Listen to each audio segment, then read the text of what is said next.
Ето какво никой не ти казва за здравето. 6 момичета. Точно така. Това е 6-та ми сутрешна рутина. Но преди да започна с нея, ще ви кажа едно нещо много важно за мен, а и надявам се и за всички вас, които ще ме гледате. Първото, което е, здравето започва отвътре навън. Същото е и за красотата. Когато ти на тази фабрика дадеш качествена суровина, съответно ще личи и навън, по твоята кожа, по твоето излъчване. А ето и за всичките ваши проблеми, здравословни проблеми, едно цялостно решение.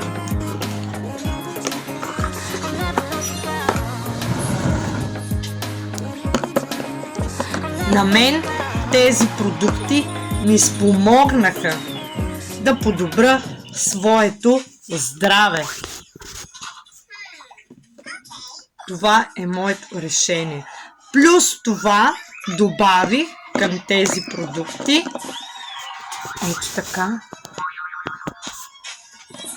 добавих и още няколко. Лома, който регулира хормоните, спомага за нередовния цикъл и не само. Спомага на дамите, които са в критическата. След това подобрявам имунитета си с въпросните витаминки Витактив, любими на малки и на големи. Също така мисля и за своето сърце, за своя мозък и зрение, като си добавям супер омегата. И не на последно място, за моята енергия, за да ме виждате постоянно, пия и Meat Master Gold. И не само за енергия, приятели, това спомага и за намаляването на депресията, за работоспособност. Ето една качествена суровина, която аз приемам всеки Божи ден и се грижа за своята фабрика. Сега е време да продължа със своята рутина. Дано до тук видеото да ви е харесало. Очаквам коментарите ви. Хайде да видим сега, запомнихте ли стъпките в моята рутина? Може да споделите в коментар вие какво ползвате.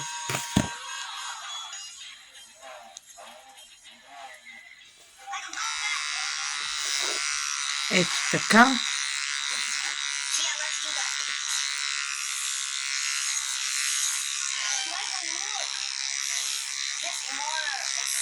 Да почистим хубаво лицето.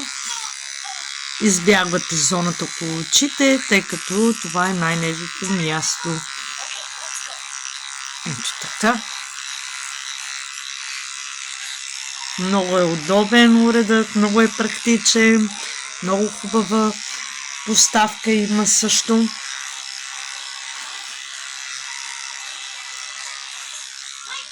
Преносиме, може да го носите със себе си навсякъде. Аз откакто го имам, първото нещо, което слагам в багажа си е този уред. След това са добавките и малко дрехи.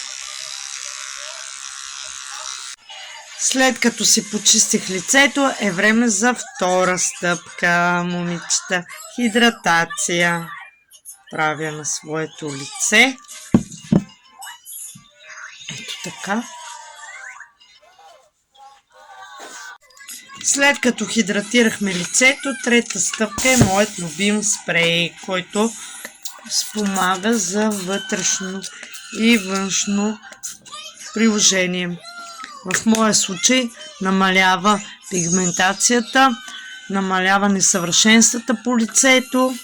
Ето така, сега ще изчакам малко да попие и продължаваме с следващата стъпка. Четвъртата стъпка е околоочният крем. Както ви споменах и в предните видеа, ползвам го и сутрин и вечер. Ето така отдолу и отгоре. Тъй като тази зона най-се нуждае от грижа, момичета. Пета стъпка ще нанеса от своят любим серум за първите бръчки.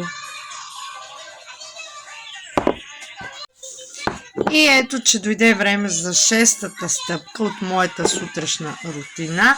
Дневният крем, който запечатва серума и изобщо цялата процедура. Ако, момичета, съм ви била полезна, интересна, последвайте ме, харесайте, коментирайте, запазете и не на последно място споделете. Нека да достигне до други момичета, които се интересуват за здравето си и искат да изкарат допълнителен доход и да са полезни, да спомогнат на семейния бюджет. Аз съм тук, Антоанета Асенова, и съм на ваше разположение. Отговарям на всеки. В следващото видео отново ще покажа друг начин за гримиране, за такива като мен начинаещи, и ще покажа и своята здравословна напитка. Очаквайте и в следващото мое видео. До скоро!